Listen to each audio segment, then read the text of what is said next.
जय हिंद दोस्तों, नमस्कार। एड्रेस चेंज कर लिया, फ़ोन नंबर बंद कर लिया है। अब अगर बैंक का नोटिस आया तो क्या होगा? अब अगर कोर्ट से समन आया तो क्या होगा? क्या मेरे नाम का वारंट इशू होगा? क्या मेरे ऊपर कोई और कार्रवाई होगी? या फिर कोई और परेशानी आपको आ सकती है? पिछले कुछ दिनों में साथियों मेरे को मेरे कम से कम 10 सब्सक्राइबर्स ने मैसेज करा, मुझे बताया कि सर मैं फ़लाना ढिमकाना कहीं वेस्ट बंगाल का हूँ, कोई हैदराबाद का है, कोई अपना आंध्र प्रदेश से है, कोई उड़ीसा से है, ठीक है, और कोई केरल से है। उन्होंने बताया कि सर मेरे ऊपर बहुत ज़्यादा लोन हो चुका था, रिकवरी वालों ने बहुत ज़्यादा परेशान कर लिया था। शुरुआत में तो मैंने उनके फ़ोन बंद करे, मैं फ़ोन वगैरह नहीं उठाता था, ठीक है, लेकिन जब वो लोग घर पे आने लगे, होम विजिट वगैरह करने लगे, तो मैंने एड्रेस भी चेंज कर लिया। मैंने वहाँ से एड्रेस चेंज कर लिया, मैं वहाँ से 10-15 किलोमीटर दूर रहने लगा हूँ वहाँ के। लेकिन अब अंदर ही अंदर रिकवरी वाले डरा रहे हैं, मैसेज कर रहे हैं कि अब आप अपने एड्रेस पे नहीं रहते हो, आपके खिलाफ वारंट इशू हो जाएगा, आप फ़ोन नहीं उठाते हो तो आपके लिए ये हो जाएगा, और आपके लिए कोर्ट का समन इशू करा जाएगा। अगर समन आपने रिसीव नहीं करा, अगर आप अपने एड्रेस पे नहीं मिले, तो आपको सीधा पुलिस उठा के ले जाएगी। ऐसा कुछ कुछ लोगों ने कहा, ठीक है। तो कितनी इसके अंदर सच्चाई है, क्या क्या चीज़ें होती हैं, और क्या सच्चाई है कि अगर आप फ़ोन नहीं उठाते हो, एड्रेस चेंज कर लेते हो, तो आपको सच में कोई परेशानी हो सकती है। तो दोस्तों, वीडियो शुरू करने से पहले मैं आप सबका हर्ष कुमार आपके इस चैनल लोन डिस्टोर में आपका स्वागत करता हूं, ठीक है। अगर लोन संबंधित आपको कोई भी परेशानी है, कोई लोन रिकवरी वाला परेशान कर रहा है, कॉल्स बहुत ज़्यादा आ रही हैं, कॉल फॉरवर्डिंग की सेवा लेना चाहते हो, किसी नोटिस का रिप्लाई लिखवाना है, या फिर ऐसी कोई भी दिक्कत है, ठीक है, तो यहाँ पर मेरा नंबर आ रहा है, आप मुझे व्हाट्सअप पर मैसेज कर सकते हो, ठीक है। व्हाट्सअप के माध्यम से हमसे जुड़ सकते हो, ओके। तो पहली चीज़ पे आ जाते हैं कि अगर आप किसी रिकवरी एजेंट का या फिर किसी भी रिकवरी कंपनी का फ़ोन नहीं उठाते हो, ठीक है, किसी भी रिकवरी एजेंसी का, किसी भी रिकवरी एजेंट का, या फिर बैंक का फ़ोन नहीं उठाते हो, तो क्या बैंक एनबीएफसी कुछ कर सकती है? तो आंसर है, आज ही मेरा घंटा कुछ नहीं कर सकती। जी हाँ, अगर कोई रिकवरी वाला आपको कल को कहता है ना कि आप फ़ोन नहीं उठा रहे हो, हम ये कर देंगे वो कर देंगे, तो आप उसको सीधा एक वर्ड में, सिंपल एक वर्ड के अंदर जवाब दो कि आज ही घंटा तू मेरा कुछ नहीं कर सकता। जी हाँ, आज ही घंटा तू मेरा कुछ नहीं कर सकता, ऐसे उसको सीधे बोलो मुँह से। अगर कर पाएगा तो जाए बेटे कर ले, क्योंकि देखो हमारा जो संविधान है वो हर एक व्यक्ति को फ्रीडम देता है हर एक चीज़ की, ठीक है। आपकी मर्जी है, आपकी सिम है, आपका फ़ोन है, आप फ़ोन उठाओ मत उठाओ, चाह बात करना चाहते हो करो, नहीं करना चाहते मत करो।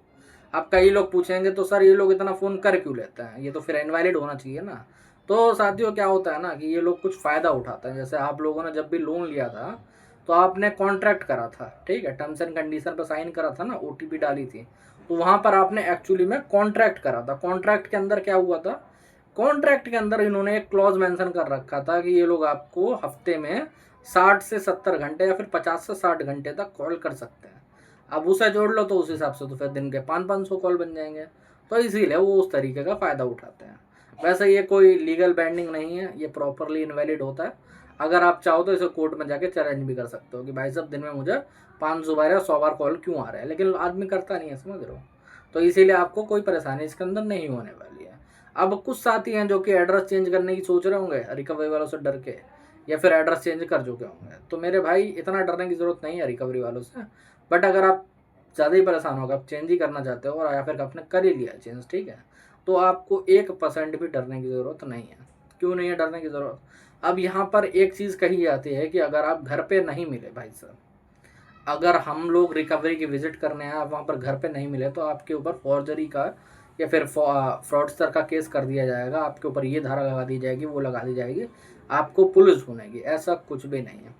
हमारा देश एक फ्री कंट्री है, आप जहाँ चाहो वहाँ जाके रह सकते हो।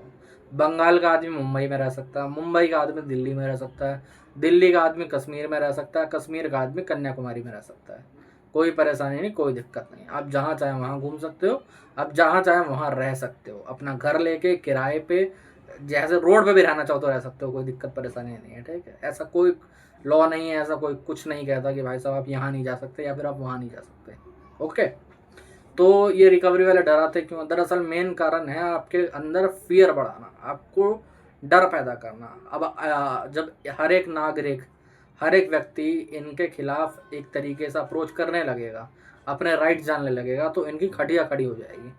आज से कुछ समय पहले की बात है, लमसम 5 साल पहले की बात है, 90% जो लोग थे, 95% मान के चलो, वो रिकवरी वालों से डरते थे, सोचते थे कि मारेंगे पीटेंगे गाली गलौज करेंगे, और कुछ केसेस में इन लोगों ने ये करा भी था एक्चुअली में। लेकिन आज के दिन में देखो, आज के दिन में रिकवरी वाले पीट के जाते हैं, इन्हें दल्ला, वैसे रेड लाइट का पिल्ला, या फिर ऐसी ऐसी चीज़ रख के जाती है, कोई दिक्कत नहीं है।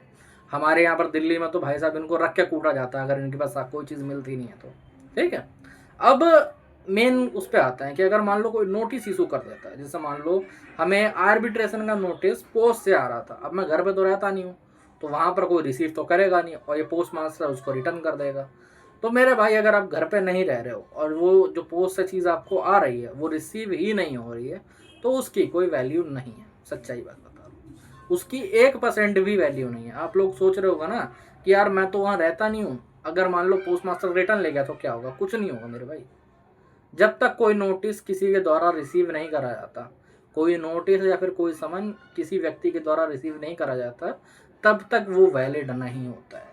नोटिस की मीनिंग क्या है? नोटिस की मीनिंग ये है कि आप तक एक जानकारी पहुंचाना है कि मान लो आपके ऊपर कोई केस फाइल हो गया है, कलकत्ता में, बेंगलोर में, या फिर मान लेते हैं दिल्ली के अंदर कोई केस फाइल हो गया है, ओके। आप रहते हो मुंबई में, आपको यहाँ से समन गया, आप एड्रेस पे रहते ही नहीं हो भाई, सब समन गया, वहां पर देखा समन है ही नहीं कोई बंदा, समन रिटर्न हो गया। अब जब समन रिटर्न हो गया तो आपको इन्फॉर्मेशन तो मिली ही नहीं, है ना? तब आपको इन्फॉर्मेशन तो मिली ही नहीं, चाहे वो आर्बिट्रेशन नोटिस की हो या किसी कोर्ट के समन की हो। आपको जब कोई चीज़ रिसीव ही नहीं हुई, आपको कोई चीज़ मिली ही नहीं है, तो उसकी वैल्यू 2 कौड़ी की भी नहीं रह जाती है। जी हाँ, आप जैसे मान लो आपके लिए कोई किसी फलाना ढिमकाना फर्म से बैंक ने बकायदा सेक्शन 25 का, चेक बाउंस का, या फिर आर्बिट्रेशन का नोटिस, या फिर चलो डिमांड नोटिस ही बना के भेजा, पोस्ट मास्टर आपके घर पे ले गया, वहाँ पर देखा गया कोई नहीं है, या फिर आपकी जगह पर कोई और रह रहा, उन्होंने पूछा कि भाई साहब, और ज़्यादातर क्या होता है, ये लोग रजिस्टर पोस्ट से आते हैं, तो वहाँ पर साइन करना पड़ेगा बंदे को, और पूरा कंफर्म करके ही देगा रिकवरी, सॉरी, जो पोस्ट मास्टर होगा वो पूरा चीज़ें कंफर्म करके ही देगा आपको, ठीक है। अब जब वहाँ पर मिलेगा नहीं बंदा, बातचीत होगी नहीं, या फिर कुछ नहीं होगा, ठीक है, रजिस्टर पोस्ट है तो वहाँ पर लेटर पैड में छोड़ के नहीं जाता, रजिस्टर पोस्ट जो चीज़ होती है वहाँ पर साइन करवा के बंदा लेके देके जाता है। अब जब कुछ मिलेगा नहीं तो वो रिटर्न हो जाएगा, रिटर्न हो जाएगा तो उसकी कोई वैल्यू ही नहीं रहेगी। लेकिन हाँ, इसमें एक चीज़ तुम लोगों को समझ के चलनी पड़ेगी, मैं बता देता हूँ। जैसे आर्बिट्रेशन के केसेस में क्या होता है कि मान लो आपने फिजिकल रूप में रिसीव नहीं करा कोई नोटिस, आपको फिजिकल रूप में कोई नोटिस आया और आपने रिसीव नहीं करा, ओके, तो वो लोग क्या करेंगे, वो और भी तरीक़ों से डिजिटलाइज वे में आपको ट्राई करेंगे, अप्रोच करेंगे। जैसे हो सकता है एसएमएस वो लोग आपको भेजें, या फिर हो सकता है आपको मेल करा जाए, या फिर हो सकता है आपको व्हाट्सएप पे भेजा जाए। ये 3 तरीके और है जिन तरीक़ों से आपको भेजा जाएगा नोटिस, ठीक है। अब इसमें कई लोग बोलते हैं कि सर मान लो एसएमएस मेरे को करा, मैंने तो नंबर बंद कर रखा है, मुझे तो ना तो कॉल आती है ना मैसेज आता है, तो क्या करा जाएगा? तो आप बचे हुए भाई। क्यों बचे हुए हो? क्योंकि जब तक वो एसएमएस पर जो लिंक है ना उसको आप क्लिक नहीं करते हो, वहाँ पर सीन नहीं लिख के आता है, तब तक उसकी भी कोई वैल्यू नहीं है। अब कई लोग बोलते हैं सर मैंने पुरानी मेल आईडी डाली थी, या फिर मान लो मैंने क्या कहते हैं मेल आईडी डाली, मैं भूल गया, या फिर मैं मेल आईडी हटा ही दिया, फ़ोन ही हटा दिया मैंने, तो क्या करना चाहिए? तो मेरा भाई मेल के अंदर भी एक सीन आता है, ठीक है। जब तक वो सीन नहीं होगा तब तक उसकी कोई वैल्यू नहीं है, ओके। रही बात व्हाट्सअप की, अगर आप व्हाट्सअप चला रहे हो, आपने सीन कर लिया तो वो रिसीव हो जाएगा, अगर आप सीन नहीं करते हो तो वो रिसीव नहीं होगा, ओके। बट हाँ, मैं एक चीज़ कहूँगा कि अगर आपको ऑनलाइन रूप से कोई सामान या फिर कोई भी नोटिस आ रहा है तो आप उसको रिसीव ज़रूर करें, आप इसको छोड़ें ना, क्योंकि अगर आप रिसीव कर लोगे तो आप उस चीज़ का रिप्लाई कर सकते हो, आप उस डेट पे जा सकते हो, आप चीज़ें कर सकते हो, ठीक है। अगर आपको एड्रेस चेंज कर रखा तो हार्ड कॉपी की चिंता तो आपको लेने की ज़रूरत है ही नहीं, वो रिसीव होगा नहीं। ऐसे आप लोग सोचोगे ना कि मान लो पोस्ट मास्टर अपने पास रख ले, वहाँ पर डिलीवर दिखा दे, अरे कैसे डिलीवर दिखा देगा यार? लमसम 90% जो नोटिस हैं और 100% जो समन है वो रजिस्टर पोस्ट से आता है, बंदे के साइन होना इम्पोर्टेंट है। अगर आपका पोस्ट आया होगा ना, मैं लेने की ट्राई करूँगा कि भाई साहब मुझे दे दो, फ़ोन पे भी बात करवाते हैं तब भी बंदे आजकल नहीं देते हैं, क्योंकि उनकी नौकरी बात आ जाती है, समझे? तो इस तरीके से सारी चीज़ें होती हैं, ठीक है। अगर आपको डिजिटलाइज वे में नोटिस रिसीव हो चुका है, समन रिसीव हो चुका है, हाँ समन भी आपको डिजिटलाइज वे में आ सकता है, मैं पहले बता देना चाहता हूँ, ठीक है। अगर मान लो आप घर पे नहीं रहते हो, आपको समन वहाँ पर भेजा गया 1-2 बार और आप वहाँ पर रिसीव नहीं कर पाए हो, तो आपको हो सकता है कि वो लोग व्हाट्सएप पे भेजने की ट्राई करें, आपको मेल पे भेजा जाए सामान, या फिर कैसे भी और तरीके से सामान आपको भेजने की ट्राई करी जा सकती है। ठीक है, अगर आपको रिसीव होता है तो हाँ, आप आगे की प्लानिंग कर लीजिए कि डेट पे कौन जाएगा, क्या सारी चीज़ें होंगी, बेल कैसे लेनी है। ओके, अगर उसमें आपको जानकारी चाहिए तो यहाँ पर नंबर आ रहा है, मुझे व्हाट्सएप पर मैसेज कर सकते हो। ठीक है, बाकी एड्रेस चेंज करने के बाद फिजिकल कॉपी की आपको ज़रूरत नहीं है, उससे डरने की ज़रूरत बिल्कुल भी नहीं है, 1% भी।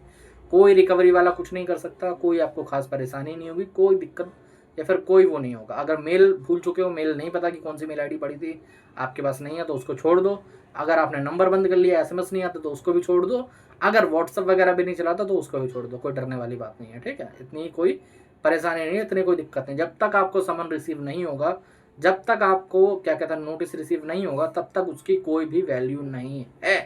कोई भी प्रोसीडिंग आपके अगेंस्ट नहीं करी जा सकती है, कोई भी अवार्ड पास आपके अगेंस्ट में नहीं करा जा सकता है। क्यों नहीं करा जा सकता?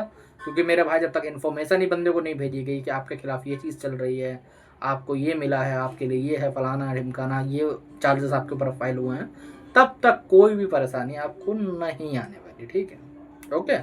तो डरे घबराए ना, बिल्कुल ही टेंशन फ्री रह सकते हो, बिल्कुल ही परेशानी लेने की ज़रूरत नहीं है। जिस भाई ने एड्रेस चेंज कर दिया डर के मारे, या फिर जो भी सोच रहा है, ठीक है, मैं वैसा अप्रोच तो नहीं करता, क्योंकि मैं चाहता हूँ कि आप लोग इन रिकवरी वालों से लड़ो, अपना डर खत्म करो, और जहाँ पर रहते थे वहीं पर इज्जत के साथ रहो। मेरा मेन पर्पस यही है। ठीक है, इन रिकवरी वालों से हम लड़ते हुए आए हैं और लड़ते रहेंगे। ठीक है, इनकी जो इलीगल प्रैक्टिसेस हैं उन्हें रोकेंगे, उन पे पूरे तरीके से स्टॉप करवाएंगे, उसे बिल्कुल ही ख़त्म करेंगे।